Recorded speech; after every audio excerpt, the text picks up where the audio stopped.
수술을 마치고 지친 몸으로 집에 돌아왔을 때 내 여행 가방이 집 밖에 나와 있었고 그 위에는 테이프로 붙인 쪽지 하나가 전부였습니다. 이제 우리 셋뿐이에요. 머무를 다른 곳을 찾아보세요. 며느리 드림. 저는 아무 말 없이 은행에 전화해 신용카드를 모두 정지시켰습니다. 제 이야기가 어디까지 닿았는지 알 수 있도록 끝까지 읽고 어느 도시에서 보고 있는지 댓글을 남겨주세요. 그 잔인한 단어들이 다른 무언가로 바뀌길 바라며 쪽지를 다시 읽는 내 손이 떨렸습니다. 아직 병원 가운도 벗지 못한 채 3년 동안 내 집이라 불렀던 집을 바라보며 서 있는 동안 오후의 햇살이 지친 내 몸 위로 무겁게 내리쬐었습니다. 저는 문을 두드렸습니다. 물론 그랬습니다. 손마디가 아플 때까지 문을 두드렸습니다. 박준서, 내 아들의 이름을 몇 번이고 반복해서 불렀습니다. 남편이 죽고 나서 12살밖에 안 된 아들을 나 혼자 키웠습니다. 내 유일한 아들. 하지만 돌아오는 대답은 침묵뿐이었고 멀리서 아이들에게 조용히 하라고 말하는 며느리 최지민의 목소리만 들릴 뿐이었습니다. 결국 커튼이 살짝 움직였고 며느리가 아이를 거칠게 잡아당기기 전에 8살배기 내 손자의 얼굴을 얼핏 볼 수 있었습니다. 커튼은 다시 제자리로 돌아왔고 그 순간 저는 그들이 정말로 저를 들여보낼 생각이 없다는 것을 깨달았습니다. 저는 여행 가방 위에 주저앉아 모든 것을 이해하려 애썼습니다. 3년 전 남편 김민준이 세상을 떠났을 때 아들 내외는 제 집을 팔고 자기들과 함께 살자고 제안했었습니다. 어머니, 그게 훨씬 나아요. 아이들도 돌봐주시고 저희는 어머니 늙으시면 돌봐드릴게요. 그리고 집 하신 돈은 저희 집 증축하는 데 보태면 되고요. 아들이 말했습니다. 그 당시에는 정말 멋진 생각처럼 들렸습니다. 2억 5천만 원. 그것이 제가 그들의 집을 개조하는 데 기여한 돈이었습니다.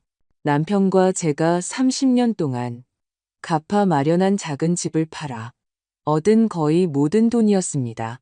이건 우리 가족을 위한 투자예요. 아들은 저를 안심시켰고 저는 그 말을 믿었습니다. 모든 것이 서서히 변하기 시작했던 것을 기억합니다. 처음에는 일요일에 계란말이를 만들어주고 숙제를 도와주는 사랑받는 할머니 이선이었습니다. 그 다음엔 그냥 지민이 웰빙 루틴에 전념하는 동안 아이들을 돌보고 요리하는데 유용한 어머니가 되었습니다. 그리고 마지막에는 그저 그들의 아름다운 집에서 공간만 차지하는 불편한 늙은이 이선희일 뿐이었습니다. 가장 눈에 띈 변화는 며느리 지민에게서 나타났습니다. 따뜻한 미소는 억지 미소로 변했습니다. 애들 봐주셔서 감사해요는 할머니들이 다 그렇죠. 뭐로 바뀌었습니다. 가족 외식에 대한 초대는 서서히 사라졌고 저는 항상 뒤에 남겨지는 베이비시터가 되었습니다. 가방에서 휴대폰을 꺼내 아들 준서의 번호를 눌렀습니다. 전화를 걸자 바로 음성 사서함으로 넘어갔습니다. 다시 시도했습니다. 마찬가지였습니다. 메시지를 보내는 것 외에는 방법이 없었습니다. 준서야, 나 집 앞이다. 방금 수술 마치고 나왔어. 제발 문 좀 열어줘. 메시지가 전송됨에서 읽음으로 바뀌는 것을 보았지만 아무런 답이 없었습니다. 한마디도 오후에 해가 지기 시작했고 그와 함께 제가 겪고 있는 현실의 진실도 가라앉고 있었습니다. 저는 68세였습니다. 담낭 수술에서 회복 중이었고 갈 곳이 없었습니다. 병원에서는 집에서 회복을 계속하라는 지시와 함께 저를 퇴원시켰습니다. 그 집이 더 이상 저를 위한 곳이 아니라는 것은 상상도 하지 못한 채 해질녘의 추위가 뼛속까지 스며들기 시작했을 때 저는 마침내 아무도 문을 열어주러 오지 않을 것이라는 사실을 받아들였습니다. 떨리는 손으로 여행 가방에 손잡이를 들어 올리고 걷기 시작했습니다. 한 걸음 한 걸음이 아직 아물지 않은 수술 부위의 복부를 찔렀습니다. 지갑에는 5만 원이 있었습니다. 택시를 타기엔 겨우 충분한 돈이었습니다. 하지만 어디로 가야 할까요? 호텔은 하룻밤에 그 돈을 삼켜버릴 것입니다. 여동생은 부산에 살았습니다. 가장 친한 친구 영희는 남편이 죽은 후 더 작은 아파트로 이사했습니다. 저는 버스 정류장 옆 벤치에 앉아 여행 가방을 옆에 내려놓았습니다. 너무나 강한 배신감에 휩싸여 눈물을 참을 수 없었습니다. 어떻게 준서가 저에게 이럴 수 있을까요? 어머니 날에 반짝이 카드를 선물하던 아이, 제가 자신의 영웅이라고 말하던 아이, 제가 대학 등록금을 대주기 위해 투잡을 뛰었던 그 젊은이, 내 아들 그리고 지민, 저는 지민에게 정말 잘해주려고 노력했습니다. 엄마로서의 그녀의 결정을 항상 존중했습니다. 부르지 않은 곳에 끼어들지 않았습니다. 그들이 부탁할 때 도와주었습니다. 저는 우리가 사랑은 아닐지라도 적어도 상호 존경을 쌓았다고 생각했습니다. 이 순간의 잔인함은 우연이 아니었습니다. 그들은 제가 가장 약해졌을 때, 수술을 막 마쳤을 때를 기다려 저를 버렸습니다. 그들은 이전부터 계획했던 것입니다. 제가 짐이 될 때까지 저는 그저 베이비시터이자 돈줄이었을 뿐입니다. 거리의 불빛이 깜빡이기 시작했을 때 저는 전화기를 꺼내 연락처를 확인했습니다. 영희의 이름 위에서 손가락이 망설여졌습니다. 우리는 40년 넘게 친구였습니다. 결혼, 아이들, 그리고 이제는 과부의 삶까지 함께했습니다. 누군가 이해해준다면 바로 그녀일 것입니다. 그녀의 익숙한 목소리가 답하기 전까지 벨이 3번 울렸습니다. 선희야, 괜찮아? 저는 말하려고 했지만 흐느낌만 터져나왔습니다. 선희야, 무슨 일이야? 오늘 수술 아니었어? 저는 갈라진 목소리로 속삭였습니다. 도와줘. 나 쫓겨났어. 짧은 침묵이 흘렀습니다. 그리고 그녀의 단호하고 분명한 목소리가 들렸습니다. 어디야, 내가 갈게. 친구가 저를 구하러 오기를 기다리는 동안 젊은 가족이 지나가는 것을 보았습니다. 엄마가 아들의 손을 잡고 걸으며 아들이 하는 말에 웃고 있었습니다. 단순한 교감의 순간. 그리고 내 가족이 나와의 모든 유대를 어떻게 끊었는지, 제가 얼마나 불필요한 존재가 되었는지를 깨달았습니다. 눈을 감았습니다. 배신감의 무게가 제 여행 가방보다, 제가 살아온 모든 세월보다 더 무겁게 저를 짓누르는 것을 느꼈습니다. 영인의 남는 방은 그다지 대단할 것이 없었습니다. 싱글 침대 하나, 작은 서랍장, 그리고 독서용 램프가 전부였습니다. 하지만 그날 밤 그곳은 안식처였습니다. 영희가 저를 눕히는 것을 도와주는 동안 수술 부위가 욱신거렸습니다. 그녀의 얼굴은 억누른 분노로 가득 차 있었습니다. 준서가 이런 짓을 했다니 믿을 수가 없어. 그녀는 제 등 뒤에 베개를 놓으며 말했습니다. 네가 그 녀석을 위해 얼마나 애썼는데. 저도 믿을 수 없었습니다. 하지만 증거가 있었습니다. 지민이 서둘러 싼 제 여행 가방은 옷 몇 벌만 들어있을 뿐 제가 아끼는 물건은 하나도 없었습니다. 그것은 이 새로운 현실의 증인처럼 구석에 놓여 있었습니다. 다시 전화해봤어? 영희가 국화차 한 잔을 건네며 물었습니다. 저는 여전히 떨리는 손으로 따뜻한 컵을 들고 고개를 끄덕였습니다. 내 메시지를 17번이나 읽고도 답장 한마디 없어. 영희는 침대 가장자리에 앉았습니다. 그녀의 회색 머리카락이 램프, 불빛 아래서 빛났습니다. 우리는 둘 다 일과 가정을 양립하려 애쓰던 젊은 엄마였던 20대부터 친구였습니다. 그녀는 남편 민준이 죽었을 때 제 곁에 있어 주었습니다. 그리고 이제 제 아들의 삶에서 조용히 쫓겨난 이 순간에도 여기 있었습니다. 좀 쉬어야 해. 그녀가 단호하게 말했습니다. 내일 어떻게 할지 보자. 하지만 잠을 이룰 수가 없었습니다. 눈을 감을 때마다 그 포스트잇에 적힌 지민의 글씨가 보였습니다. 이제 우리 셋뿐이에요.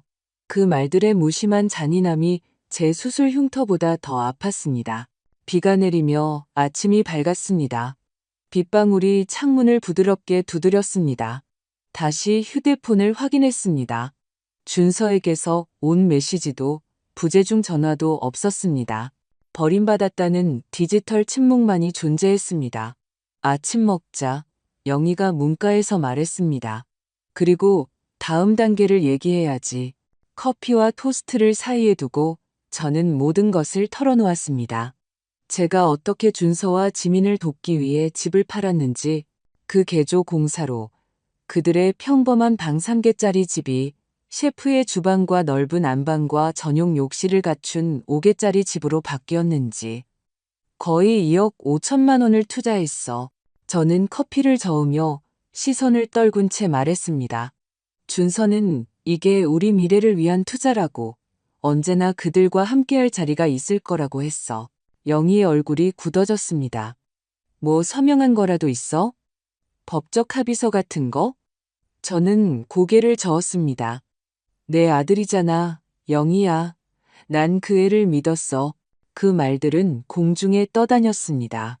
어색하고 이제는 아프게 느껴지는 순진함으로 가득 차 있었습니다. 내 계좌부터 확인해 봐야겠어. 영희가 부드럽게 제안했습니다. 그들이 더 이상 손댈 수 없는지 확인해야지. 뱃속이 뒤틀렸습니다. 생각지도 못한 일이었습니다. 준서는 남편이 죽은 후 제가 온라인 뱅킹을 설정하는 것을 도와주었습니다. 비상시를 위한 것이라고 했습니다. 그리고 저는 지민에게 장복이나 아이들 물건을 살 때 쓰라고 제 신용카드를 주었습니다. 떨리는 손으로 영희의 태블릿에 로그인했습니다. 제 저축액이 그대로 있는 것을 보고 큰 안도감을 느꼈지만 신용카드 명세서를 열자 그 안도감은 사라졌습니다. 신세계 백화점에서 400만 원, 올리브영이라는 곳에서 200만 원. 영희가 제 어깨 너머로 읽었습니다. 언제부터 그렇게 씀씀이가 커졌어, 선이야? 내가 쓴 거 아니야. 저는 끝없는 청구 목록을 내리며 속삭였습니다. 디자이너 옷, 값비싼 화장품, 제가 알지도 못하는 레스토랑에서의 저녁 식사. 모두 지난 3주 동안의 일이었습니다. 바로 제가 수술을 준비하던 시기에 가장 최근의 청구는 어제였습니다. 청담 퍼니처 갤러리라는 곳에서 600만 원. 내 방을 새로 꾸미고 있구나. 저는 갑자기 깨달았습니다. 조각들이 맞춰졌습니다. 그들은 이것을 계획하고 있었습니다. 제가 떠나기를 기다렸다가 제 가구를 교체하려고. 영희의 얼굴이 분노로 붉어졌습니다. 배은망덕한 놈들. 그 카드들 취소해야겠어. 제가 말을 끊었습니다. 이상한 평온함이 저를 사로잡았습니다. 문 앞에서 제 여행 가방을 발견한 이후 처음으로 느끼는 명확한 감정이었습니다. 모든 것을 멈춰야 했습니다. 영희의 도움으로 저는 은행에 전화했습니다. 제 카드의 오용을 신고하고 싶다고, 최근 청구를 이에 제기하고 싶다고, 그리고 즉시 모든 신용카드를 동결하고 싶다고 말했습니다. 부인, 이렇게 하시면 새로운 청구가 승인되지 않을 겁니다. 은행 직원이 경고했습니다. 좋아요. 저는 단호하게 대답했습니다. 그게 바로 제가 원하는 거예요. 전화를 끊고 나서 저는 소파에 주저앉았습니다. 지쳤지만 예상치 못한 감정을 느꼈습니다. 아주 작은 힘의 불꽃. 그들이 저를 낡은 쓰레기처럼 버렸을지는 몰라도 저는 여전히 몇 가지에 대해서는 결정할 수 있었습니다. 이제 어떡할 거야? 영희가 제 손을 꽉 잡으며 물었습니다. 내 물건들을 되찾아야 해. 제가 말했습니다. 내 사진 앨범, 남편의 시계, 엄마의 그릇들, 아직 그 집에 있어. 해결할 거야. 영희가 약속했습니다. 하지만 먼저 넌 나아야 해. 의사 선생님 명령이야. 물론 그녀가 옳았습니다. 제 몸은 수술에서 회복할 시간이 필요했습니다. 하지만 베개에 기대 누우면서 제 마음이 회복되는 데는 훨씬 더 오랜 시간이 걸릴 것이라는 것을 알았습니다. 다음 날 전화벨이 울렸습니다. 화면에 준서의 이름이 떴습니다.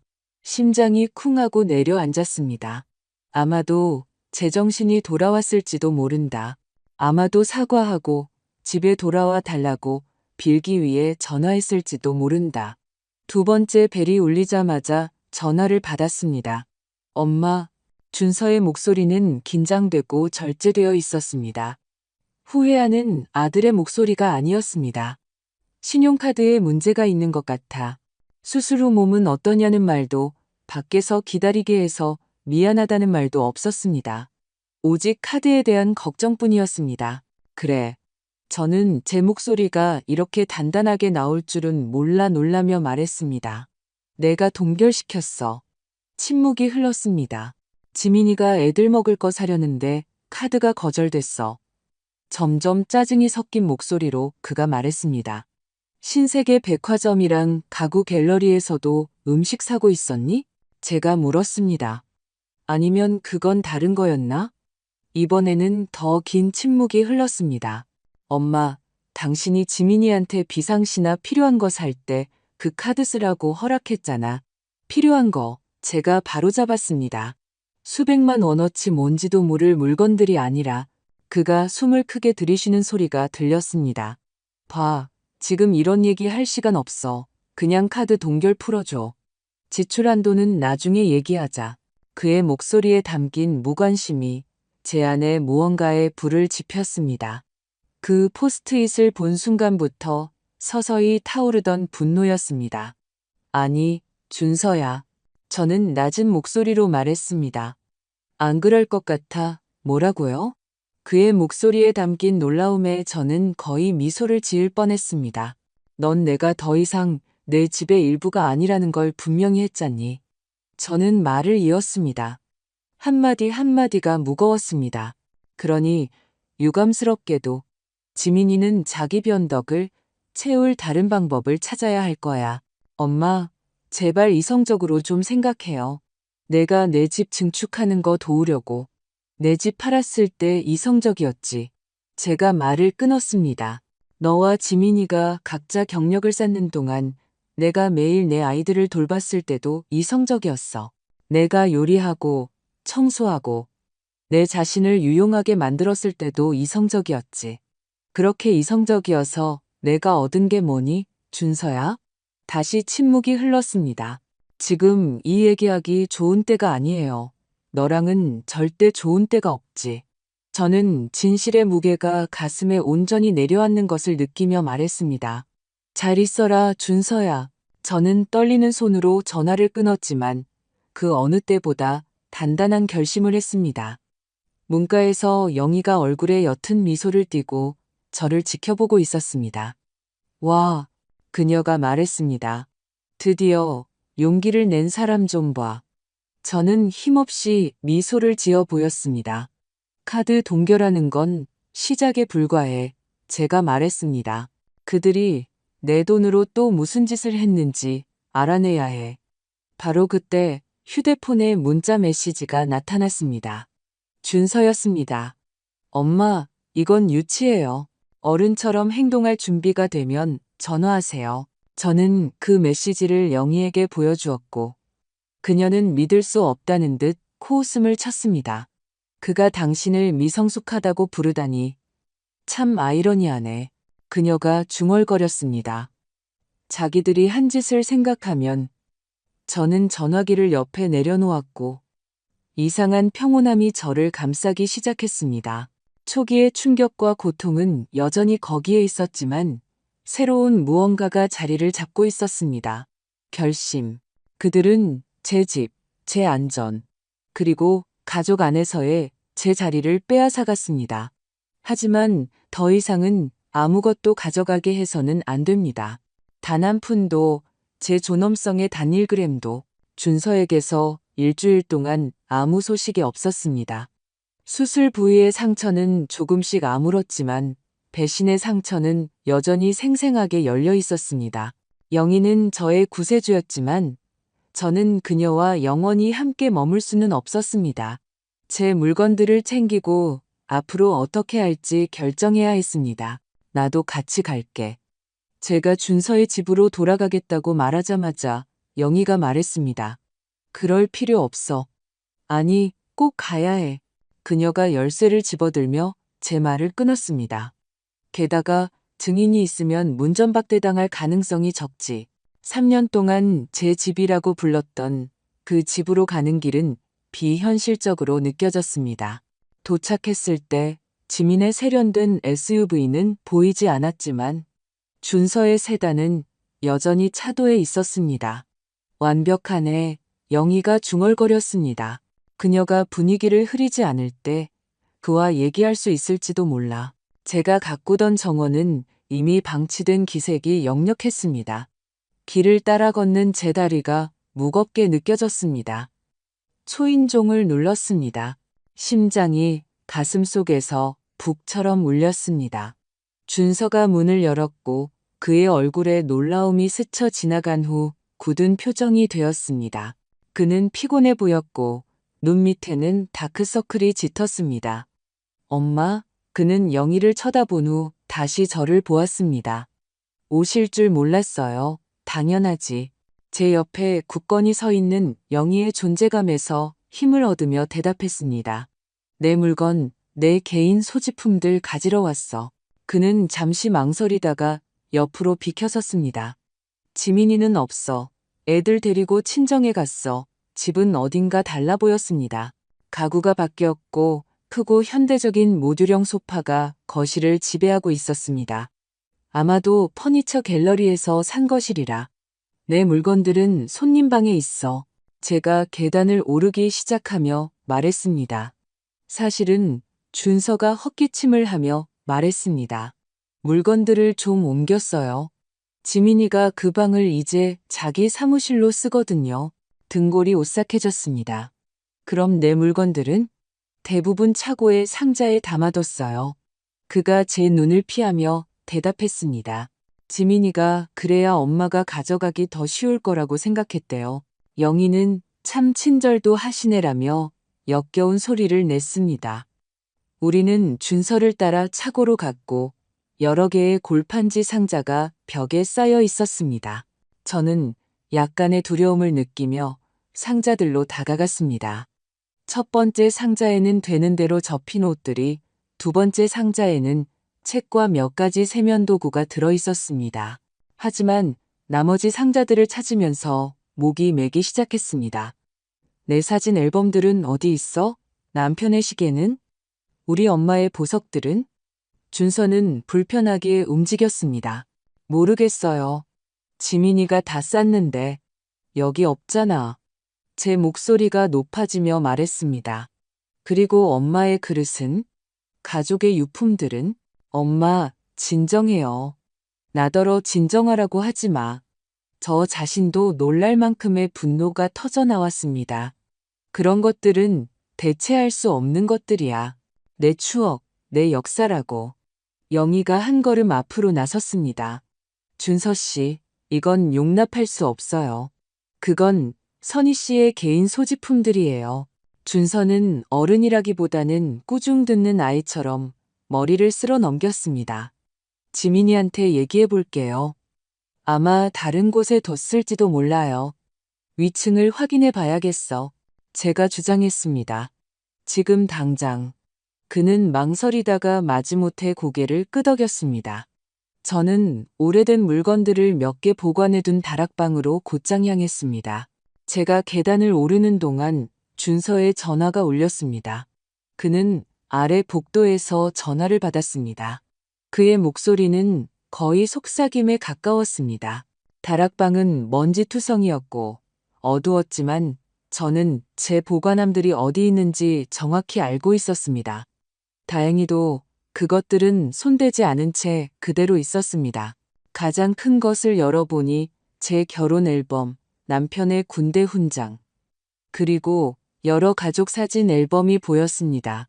적어도 이 소중한 추억들은 지민의 정리에서 살아남았습니다. 제가 들 수 있는 것들을 챙기는 동안 아래에서 준서의 대화 소리가 들려왔습니다. 아니, 그냥 나타났어. 그 친구랑 같이. 우리가 합의한 거 알지만 내가 뭘 어떻게 했어야 했는데? 그래도 우리 엄마잖아. 잠시 멈춤이 있었습니다. 지민, 그건 불공평해. 우리가 집 팔고 나서 요양원 얘기는 그때 하기로 했잖아. 아니, 아직 말씀 안 드렸어. 방금 수술하고 나왔는데 젠장. 피가 차갑게 식었습니다. 요양원. 집을 판다고.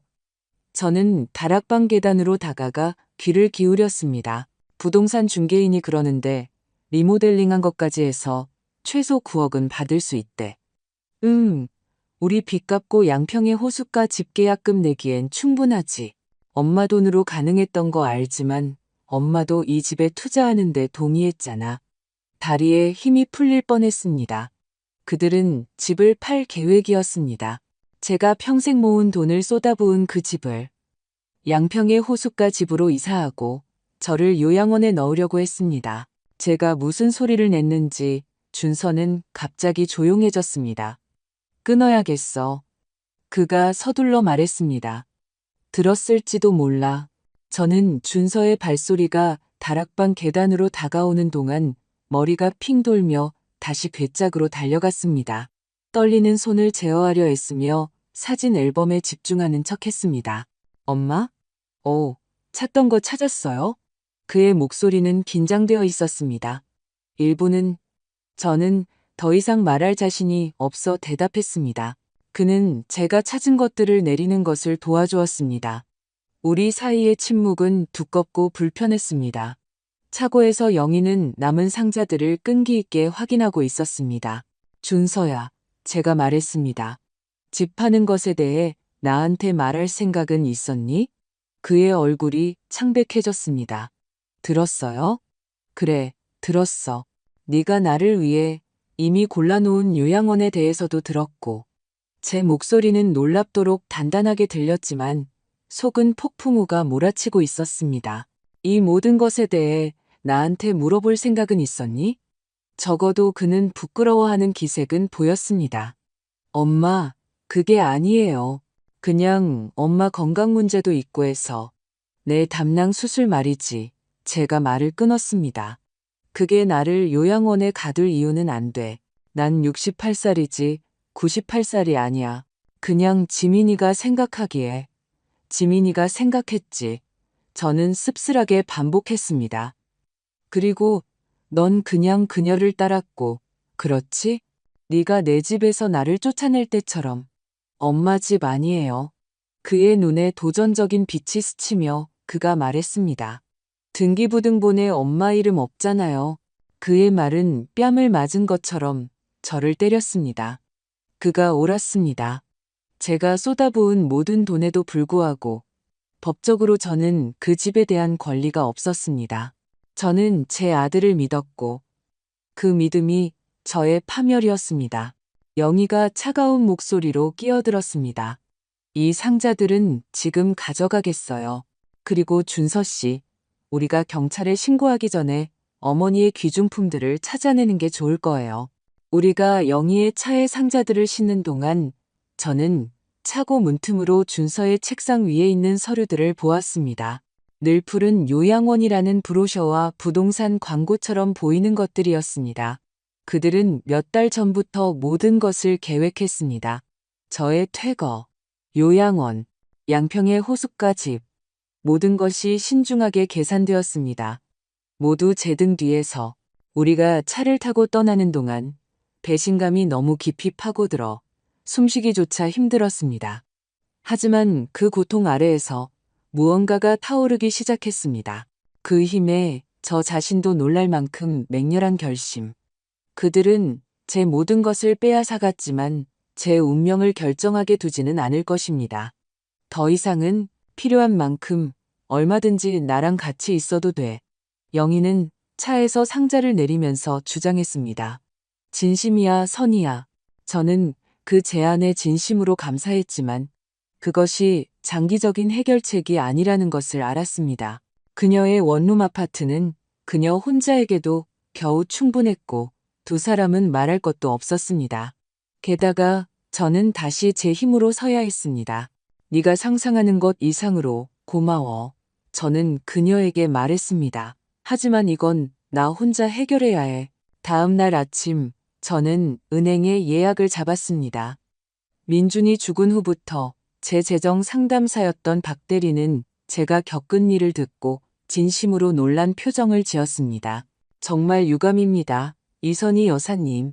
그가 제 계좌를 검토하며 말했습니다. 좋은 소식은 연금과 국민연금 입금은 계속 정기적으로 들어오고 있고 주저축계좌는 손대지 않았다는 겁니다. 그리고 제가 준선의 집에 투자한 돈은요? 박 대리의 얼굴이 굳어졌습니다. 공식적인 합의가 없다면 법적으로는 증여로 간주됩니다. 시도해 볼 수는 있겠지만 쉽지는 않을 겁니다. 저는 고개를 끄덕였습니다. 이미 예상했던 바였습니다. 그럼 앞으로 나아가는데 집중해야겠네요. 주거에 대한 선택지가 뭐가 있을까요? 우리는 다음 1시간 동안 숫자를 검토했습니다. 재월 연금과 국민연금을 합하면 거의 240만 원이었습니다. 큰 돈은 아니었지만 조심해서 쓰면 소박한 아파트를 임대하고 기본 생활비를 충당하기에는 충분했습니다. 그리고 이것도 있습니다. 박 대리가 제가 거의 잊고 있던 다른 계좌를 열며 말했습니다. 민준 씨의 생명보험금입니다. 투자하셨던 것이 지금 약사 200만 원으로 불어났습니다. 심지어 무덤 너머에서도 실용적이고 성견지명이 있었던 남편에 대한 감사의 물결이 저를 감쌌습니다. 민주는 여전히 저를 돌보고 있었습니다. 이것이 여사님께 선택권을 줍니다. 박 대리가 계속 말했습니다. 그 돈의 일부를 임대보증금과 가구 몇 개에 사용하고 나머지는 비상자금으로 보관할 수 있습니다. 은행을 나오면서 저는 상실감과 가능성이 뒤섞인 이상한 감정을 느꼈습니다. 제 인생의 이 시점에서 가질 것이라고 생각했던 것보다 적었지만 제 처지에 있는 많은 사람들이 기대할 수 있는 것보다는 많았습니다. 저는 재건할 수 있었습니다. 다음 2주 동안 저는 아파트를 찾는데 몰두했습니다. 영희는 저를 데리고 집을 보러 다녔고 가격을 비교하는 것을 도와주었으며 절망감이 밀려올 때 저를 격려해 주었습니다. 마침내 우리는 노인들을 위한 소형 임대 아파트 단지에서 방 하나짜리 작은 아파트를 찾았습니다. 호화롭지는 않았지만 깨끗했고 제 화분을 놓을 작은 발코니가 있었으며 가장 중요한 것은 감당할 수 있는 가격이었습니다. 완벽해. 영희가 우리가 처음 그곳을 봤을 때 말했습니다. 그리고 봐.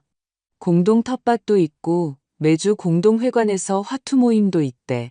저는 그날 바로 계약서에 서명했습니다. 이상한 성취감을 느꼈습니다. 문 앞에서 제 여행 가방을 발견한 이후 처음이었습니다. 마침내 저는 불행에 반응하는 대신 제 삶의 주도권을 잡고 있다는 느낌이 들었습니다. 이사는 또 다른 도전이었습니다. 돈이 빠듯해서 준선의 집에 두고 온 모든 가구를 바꿀 수는 없었습니다. 하지만 영인의 교회 단체에서 기부해준 물건들이 큰 도움이 되었습니다. 중고지만 상태 좋은 소파, 작은 식탁, 그리고 편안한 안락의자. 저는 새 매트리스와 침구 세트를 직접 샀습니다. 그것은 제가 포기할 수 없는 유일한 사치였습니다. 조금씩 아파트는 제 집처럼 느껴지기 시작했습니다. 제 전화기는 여전히 조용했습니다. 준서에게서 온 전화도 제가 어떻게 지내는지 묻는 메시지 한 통도 없었습니다. 오직 침묵뿐이었습니다. 저는 그것이 더 낫다고 깔끔한 단절이라고 스스로에게 되뇌었습니다.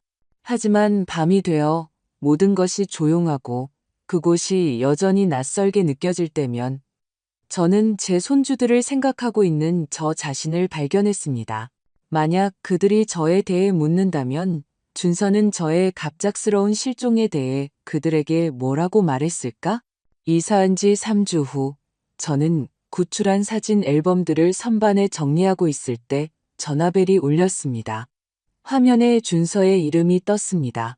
심장이 쿵 하고 내려앉았습니다.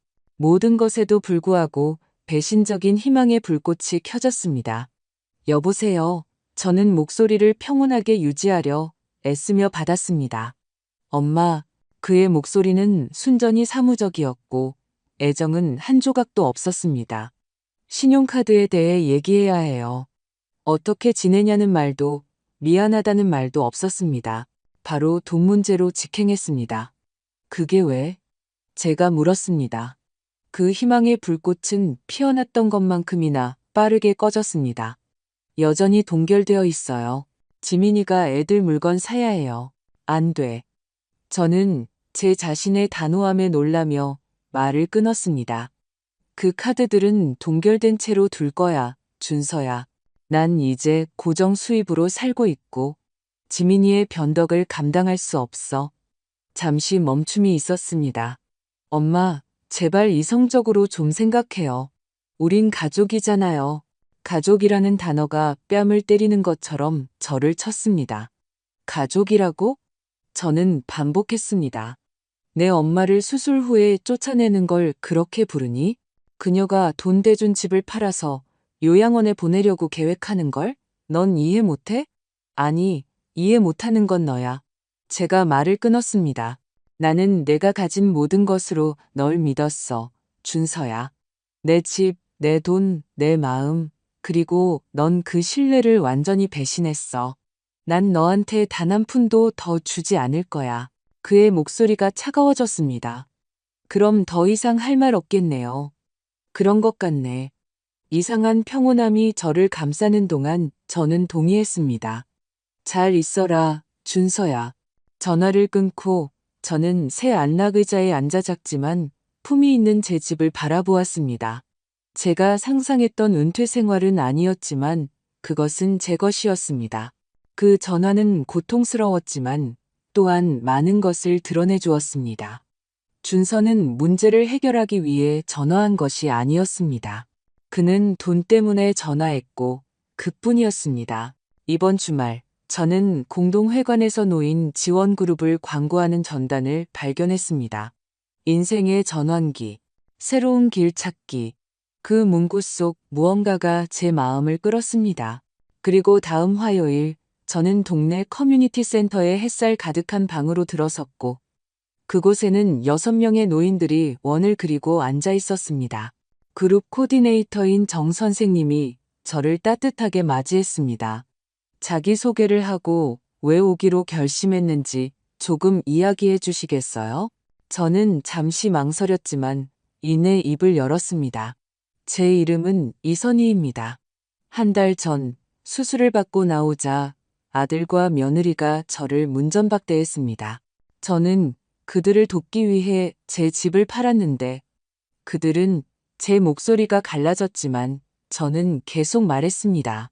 제가 더 이상 쓸모 없어졌다고 판단한 거죠.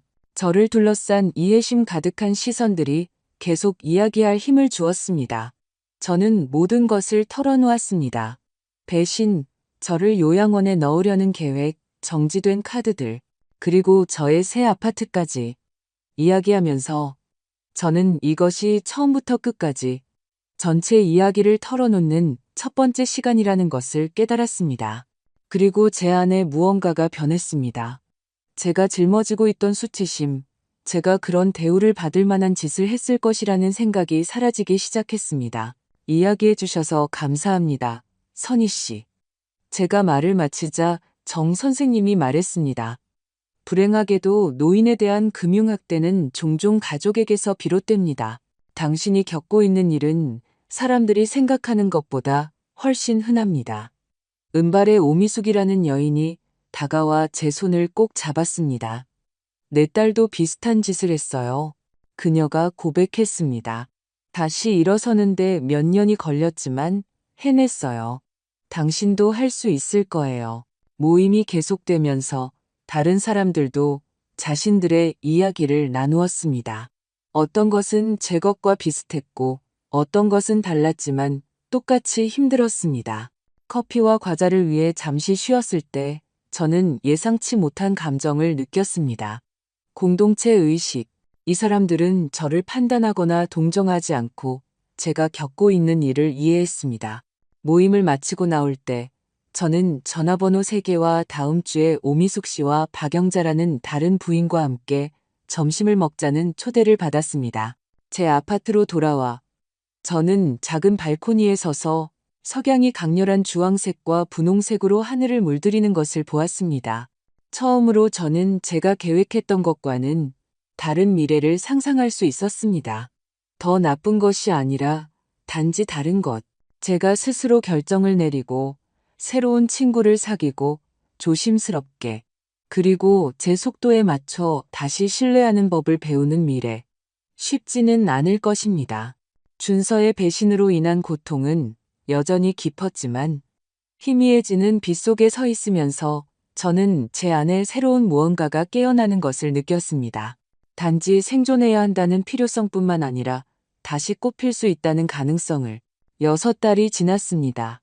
가을이 겨울에게 자리를 내주었고 겨울은 부드러운 봄으로 변했습니다. 제 작은 아파트는 소중한 사진들과 신중하게 고른 몇 가지 새로운 물건들로 장식된 진정한 집으로 변모했습니다. 지원그룹은 저에게 필수적인 것이 되었고 오미숙 씨와 박영자 씨는 이제 소중한 친구가 되었습니다. 우리는 매주 만나 커피를 마시고 화투를 치거나 날씨가 좋을 때는 공원을 산책했습니다. 제 삶은 평온한 리듬을 찾았습니다. 그러던 어느 날 부동산 중개업소로부터 예상치 못한 편지를 받았습니다. 귀하의 부동산 매매를 축하합니다. 편지는 제가 즉시 알아볼 수 있는 주소로 시작되었습니다.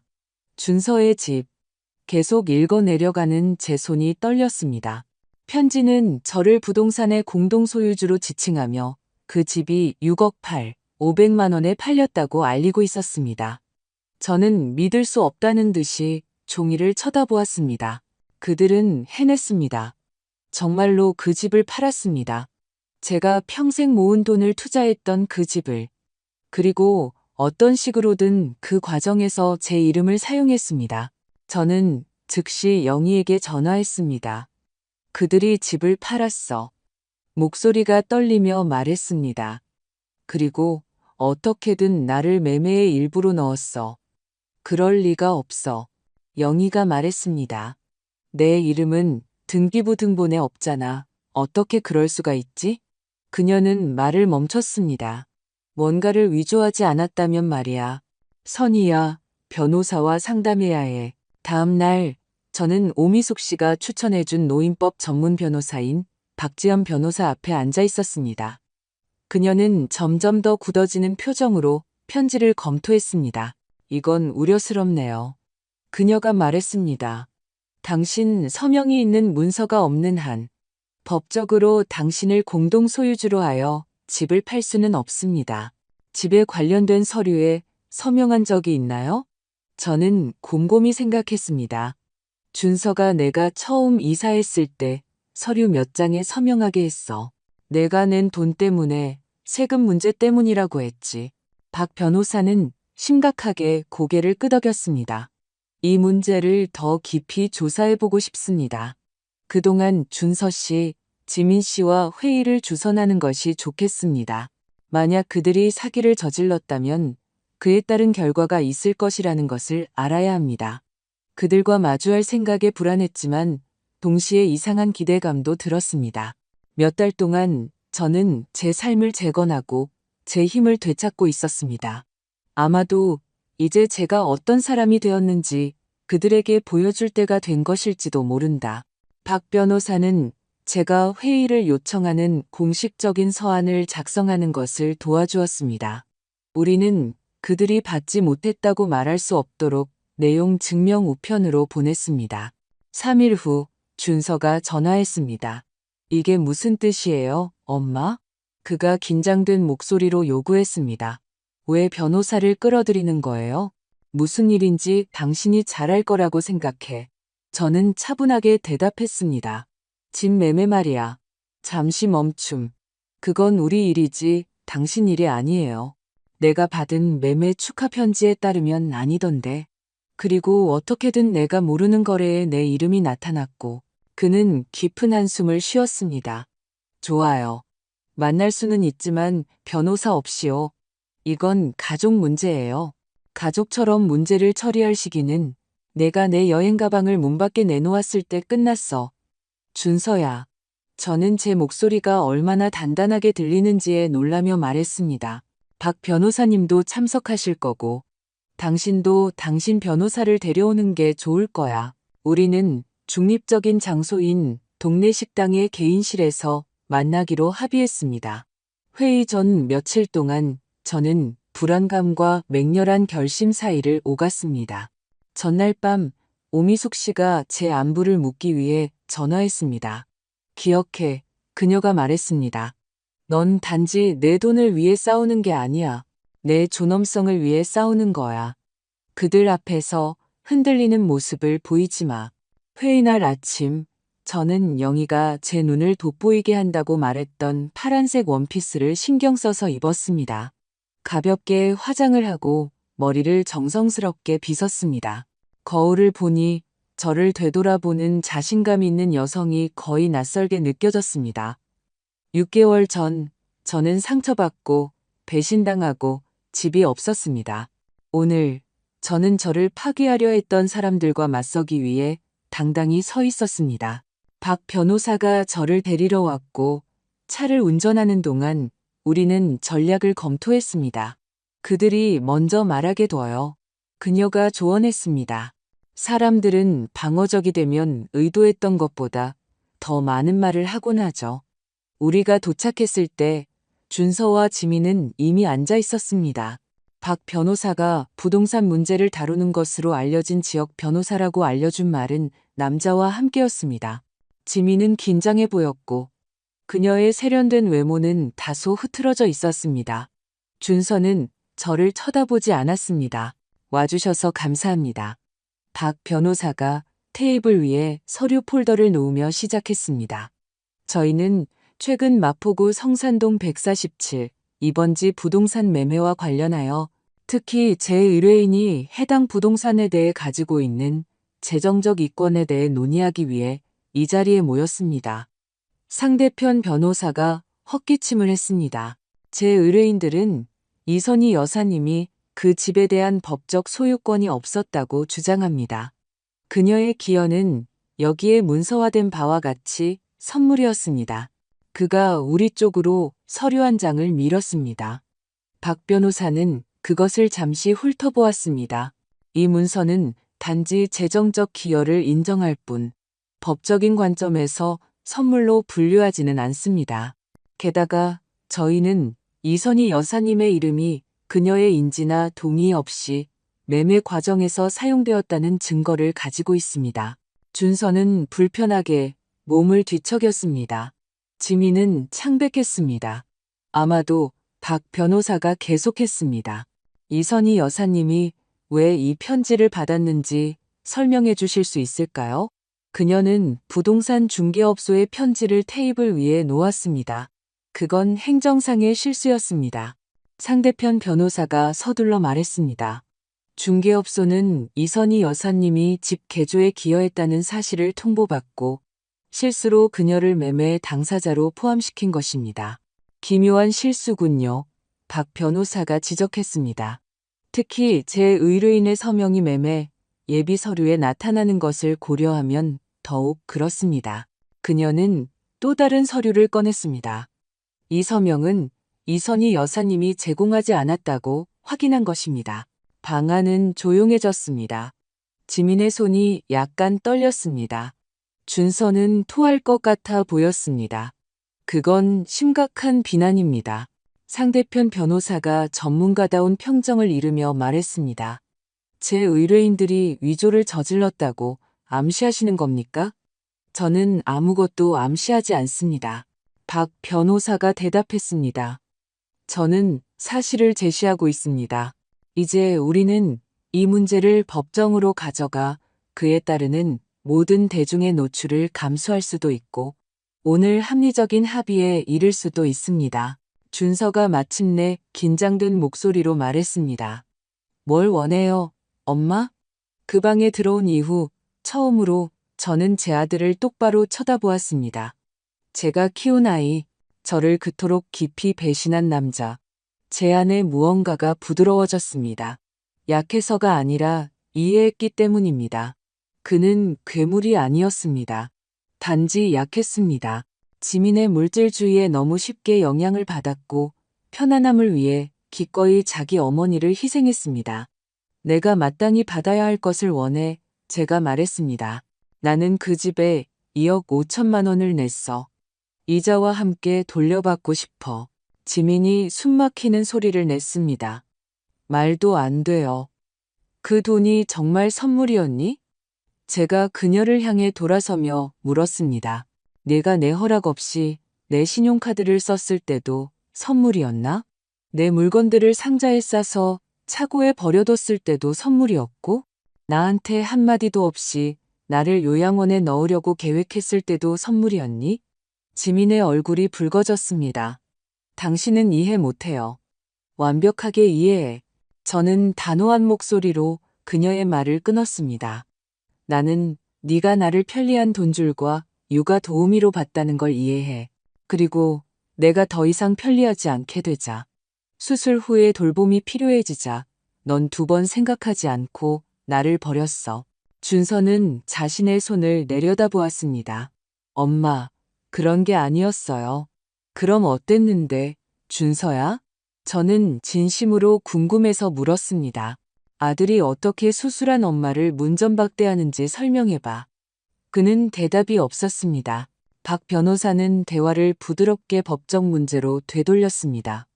제 의뢰인은 원금의 6%의 이자를 더한 금액 약 2억 7천만 원에 합의할 의향이 있습니다. 상황을 고려할 때 이는 매우 합리적이라고 생각합니다. 상대편 변호사는 준서와 지민과 모여 긴장된 속삭임을 나누었습니다. 마침내 그가 일어섰습니다. 제 의뢰인들은 총 합의금으로 2억 5천만 원을 제안할 의향이 있습니다. 박 변호사는 조용히 저를 보며 물었습니다. 저는 잠시 생각하고 고개를 끄덕였습니다. 정확한 금액은 그들이 한 짓을 인정하는 것보다 덜 중요했습니다. 받아들이겠습니다. 박 변호사가 말했습니다.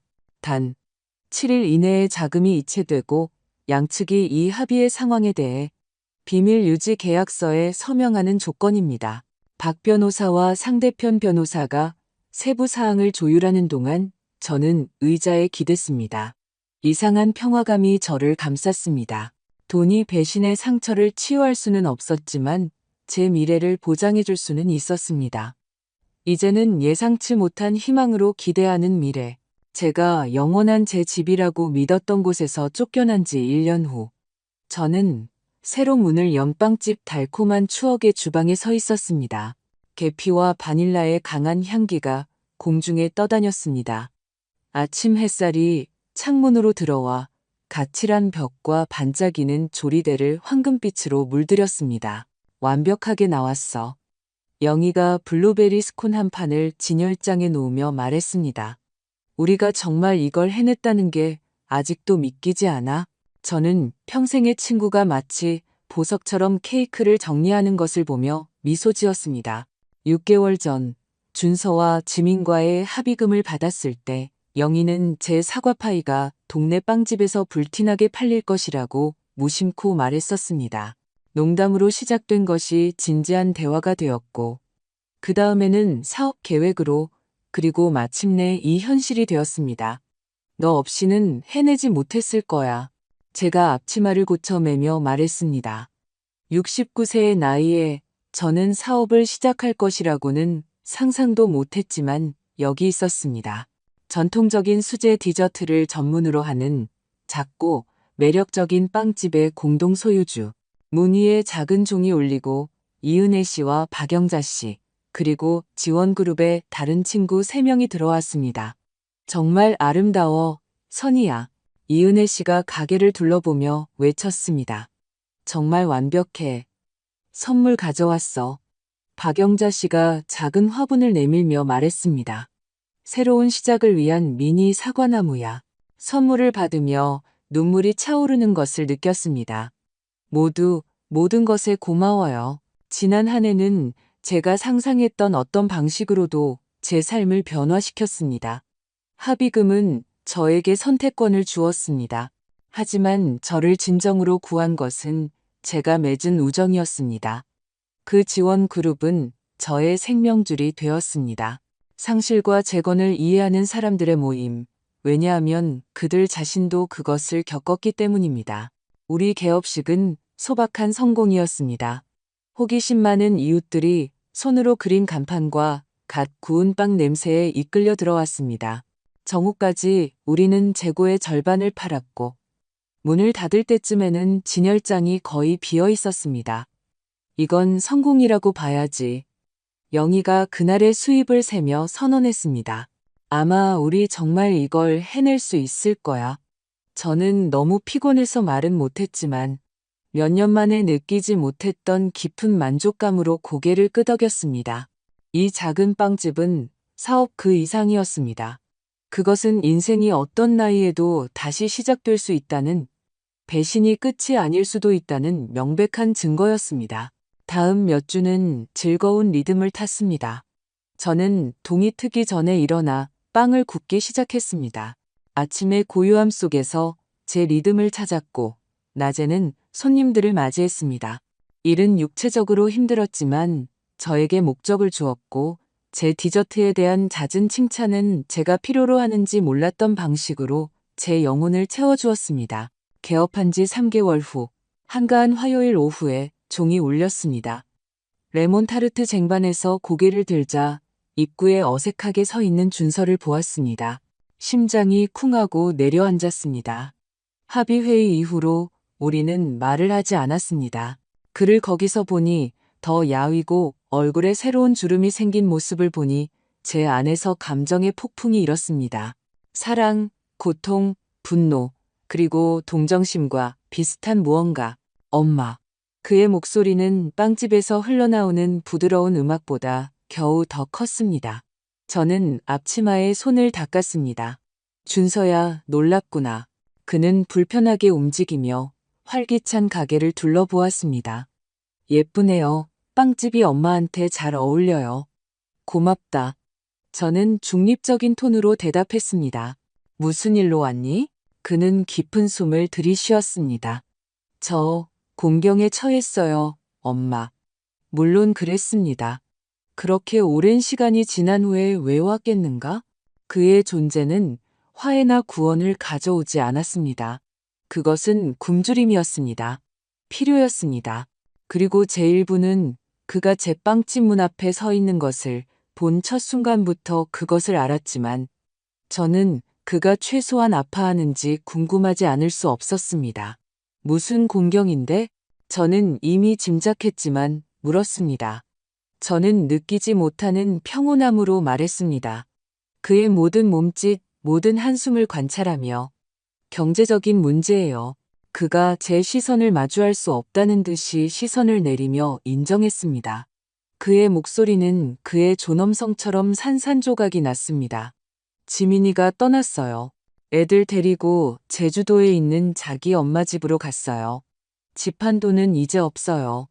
지민이가 재정적인 걸 어떻게 다뤘는지 정확히는 몰라요. 그는 공허하고 쓴웃음을 터뜨렸습니다. 기쁨이 아니라 패배를 담은 웃음. 아이러니하죠, 그렇죠?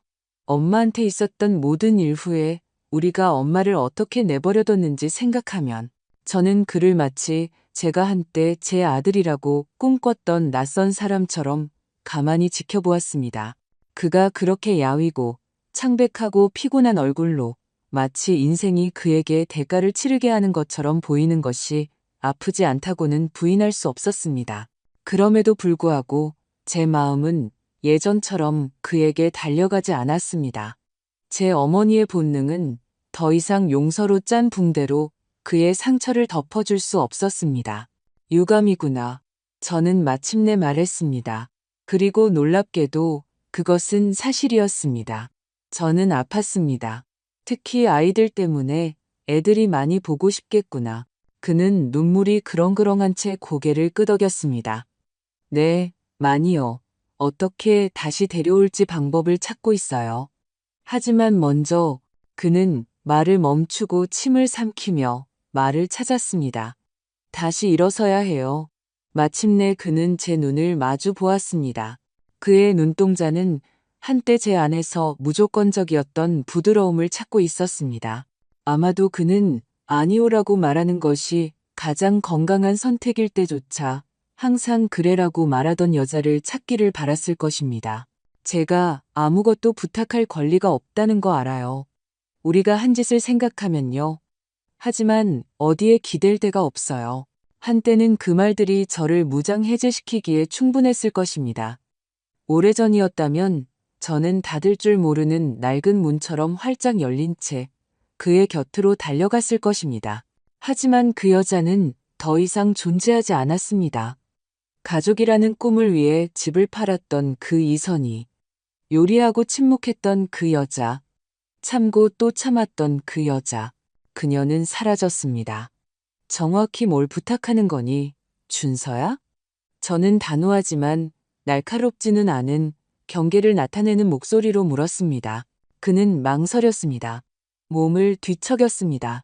다시 시선을 내렸습니다. 대출이요. 그가 마침내 말했습니다. 양평의 호숫가 집을 팔고 더 저렴한 곳을 찾을 때까지만요. 큰 돈은 아니에요. 그냥 이 구덩이에서 빠져나와 다시 시작하는데 필요한 만큼만요. 양평의 호숫가 집. 제가 리모델링하는 것을 도왔던 집의 수익금으로 사려고 꿈꿨던 바로 그 집. 페인트 한 겹, 타일 한 장마다 제 저축의 일부, 제 과거, 제 맹목적인 신뢰가 담겨 있던 곳. 저는 아이러니가 가슴을 긁는 것을 느꼈지만 깊은 숨을 쉬었습니다. 그건 못 해주겠다. 저는 부드럽지만 저 자신조차 놀라게 한 내면의 힘으로 대답했습니다. 저는 더 이상 떨지 않았습니다. 더 이상 망설이지 않았습니다. 그의 얼굴은 제 거절이 그의 영혼을 찢는 것처럼 무너져 내렸습니다. 엄마, 제발요. 엄마가 화난 거 이해해요. 화난 게 아니야, 준서야. 제가 말을 끊었습니다. 존중에 관한 문제야. 경계에 관한 문제고, 자존감에 관한 문제고, 이미 나를 한 번 상처 입혔던 것을 반복하지 않는 것에 관한 문제야. 그는 침묵했습니다. 그리고 저도 그랬습니다. 왜냐하면 가장 힘든 말은 소리치는 말이 아니라 침착하게 지켜지는 말이라는 것을 알았기 때문입니다. 겪었던 일에서 배우는 것에 관한 문제야. 저는 깊은 숨을 쉬었습니다. 하지만 다른 건 제안할 수 있어. 뭔데요? 일자리. 제가 말했습니다. 배달이랑 무거운 물건 드는데 도움이 필요해. 돈은 많이 못 주지만 정직한 일이야. 준서는 무슨 말을 해야 할지 모른 채 저를 쳐다보았습니다. 그는 분명히 단호한 거절이나 백지수표를 기대했을 것입니다. 저를 고용하시겠다고요? 모든 일 후에? 그래? 저는 더 이상 말없이 대답했습니다. 네가 그럴 자격이 있어서가 아니라 내가 그렇게 하기로 결정했기 때문이야. 그는 오랫동안 생각에 잠겨 침묵했습니다. 언제부터 시작하면 돼요? 내일 새벽 5시. 우리는 일찍 굽기 시작해. 그는 천천히 고개를 끄덕였습니다. 알겠습니다. 감사합니다. 그가 떠났을 때 영희는 우리에게 조용히 공간을 내주었던 뒷방에서 나왔습니다. 정말 확신하는 거야? 그녀가 얼굴에 걱정을 담아 물었습니다. 아니, 저는 인정했습니다. 하지만 옳은 일 같아. 그를 위해서가 아니라 나를 위해서.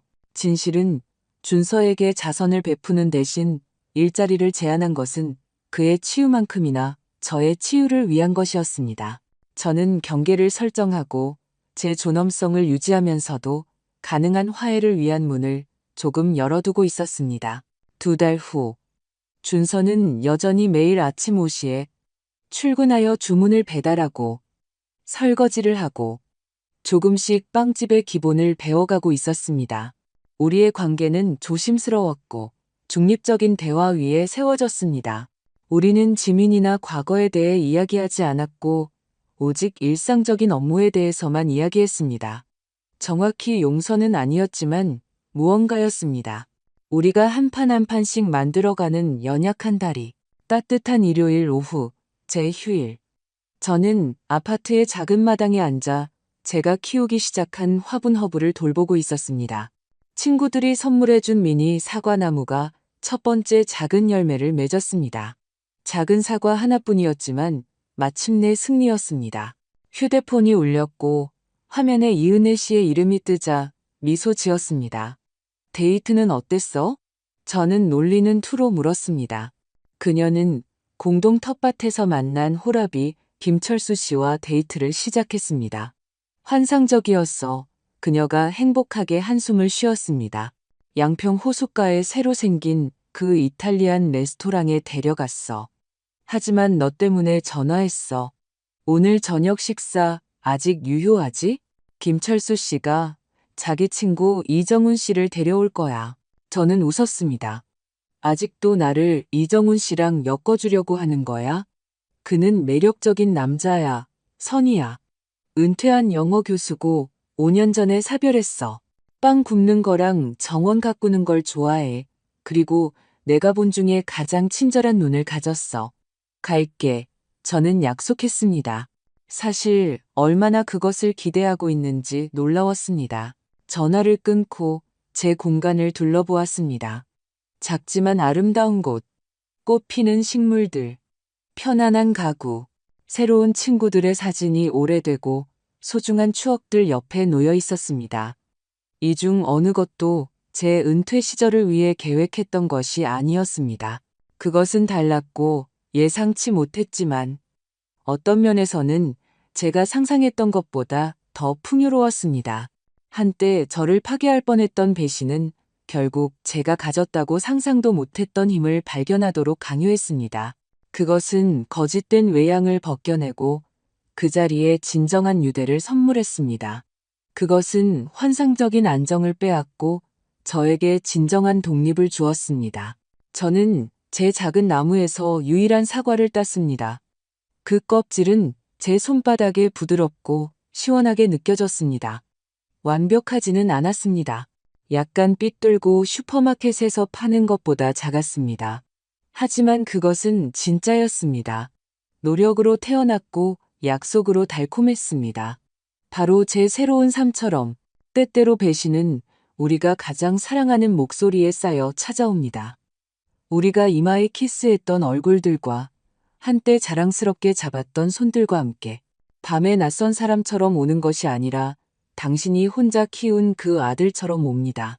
당신이 집을 열어준 그 며느리처럼, 당신이 깨지지 않을 것이라고 믿었던 그 가족처럼, 그리고 그것이 일어날 때, 당신의 마음이 부서질 때, 당신이 가장 안전하다고 생각했던 바로 그곳에서 당신이 가장 먼저 느끼는 것은 수치심입니다. 마치 당신이 무언가 잘못한 것처럼, 당신의 사랑이 잘못인 것처럼, 하지만 저는 수치심이 제 것이 아니라는 것을 배웠습니다. 실수는 너무 많이 사랑한 것이 아니라 저의 관대함을 의무와 혼동하게 내버려둔 것이었습니다. 수술 한 번, 문 앞에 여행 가방, 그리고 조용한 추방의 상처를 겪고 나서야 저는 사랑이 학대를 정당화하지 않으며 당신의 집, 가족, 역사를 모두 빼앗겼을 때조차도 여전히 일어설 수 있다는 것을 이해했습니다. 여전히 자신을 다시 세울 수 있습니다. 이전과 같지 않게 더 강하고 더 의식적이고 더 자유롭게 제가 여러분에게 남기고 싶은 메시지는 분명합니다. 당신의 가치는 다른 사람들이 당신에게 한 행동으로 정의되는 것이 아니라 그 후에 당신이 하기로 결정한 것으로 정의됩니다. 버림받았을 때, 이용당했다는 것을 발견했을 때, 분노가 당신을 안에서부터 삼키게 두지 마십시오. 두려움이 당신을 마비시키게 두지 마십시오. 제가 했던 것처럼 하십시오. 앉으세요. 울어야 한다면 우세요. 그리고 나서 발을 움직이기 시작하세요. 한 걸음씩 모든 답을 가질 필요는 없습니다. 단지 시작하기만 하면 됩니다. 당신은 배신당했습니다. 보이지 않는 것처럼 버려졌습니다. 숨을 쉬세요. 당신이 가진 것과 아직 남은 것을 평가하세요. 당신의 목소리, 당신의 이야기, 당신의 손, 당신의 존엄성, 그리고 거기서부터 일어나세요. 필요하다면 카드를 정지시키세요. 도움을 구하세요. 정의를 요구하세요. 새로운 동맹, 새로운 시작, 새로운 꿈을 찾으세요. 왜냐하면 버림받은 후에도 삶이 있기 때문입니다. 상실 후에도 집이 있고 목적이 있습니다. 당신이 계획했던 미래가 더 이상 존재하지 않을 때조차도, 그리고 무엇보다도 다른 사람들이 그것을 훔치려 했을 때조차도 당신 안에 힘이 있습니다. 모두가 저처럼 반응하지는 않을 것입니다. 아마도 당신은 더 강하게 맞설 것입니다. 아마도 당신은 더 빨리 화해를 모색할 것입니다. 아니면 처음부터 단호하게 거리를 둘 것입니다. 하지만 당신의 길이 무엇이든 그것이 당신 자신에 대한 존중으로 인도되기를 바랍니다. 용서가 그들이 당신에게 다시 상처를 입히도록 허락하는 것을 의미하지 않기 때문입니다. 그리고 사랑이 모든 것을 견디는 것을 의미하지 않기 때문입니다. 세계 어느 곳에서든 이 글을 읽고 있는 분들께 묻고 싶습니다. 제 입장이었다면 어떻게 하시겠습니까? 비슷한 일을 겪으셨나요? 말하기로, 관계를 끊기로, 다시 시작하기로 결정하셨나요? 댓글을 달아주세요. 우리의 목소리가 침묵 속에서 사라지지 않게 합시다. 오늘 자신만의 단절의 순간에 직면한 다른 사람들에게 등대가 되게 합시다. 저는 제 인생에서 가장 고통스러운 배신에서 살아남았습니다. 그리고 그 실패한 사랑의 잿더미 속에서 저는 빵집을, 공동체를, 그리고 저의 새로운 버전을 만들었습니다. 저는 희생자가 아닙니다. 저는 처음부터 다시 시작할 용기를 찾은 69세의 여성입니다. 그리고 제가 할 수 있었다면 당신도 할 수 있습니다. 여기까지 들어주셔서 감사합니다. 이것은 끝이 아닙니다. 단지 또 다른 시작일 뿐입니다.